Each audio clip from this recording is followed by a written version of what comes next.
Hello, traders. Today is Thursday, July 10th, and this is my analysis for the US dollar index. And we're going to start off on the daily time frame because on the daily, this is what I've been looking at. I think it's three waves up for an A.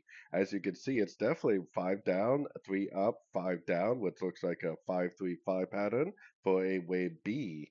I was thinking that this was potentially a running flat for a wave C, meaning that it would potentially go back up near this structure right here, and then end up continuing the higher time frame downtrend.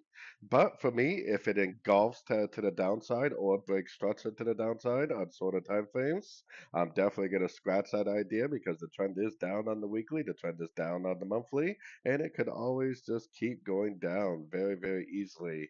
As always, the trend is definitely your friend. Going down to the 1 hour time frame, this is the structure. If it breaks and holds below this structure, I am definitely going to turn back into a seller on the dollar via the dollar pairs themselves. If it does hold this structure, goes up and breaks this, then that potentially could still be an ABC correction to the uptrend, like what I was showing on the daily time frame. So as always, we really need to pay attention to our important structure levels and pay attention to our Fibonacci levels, and hopefully that will keep us trading the dollar pairs themselves in the right direction. So anyways, don't forget to check out my free Discord channel, link down here in the corner. Take a look at my website, fxpipcollector.com. And as always, thank you for watching and happy trading.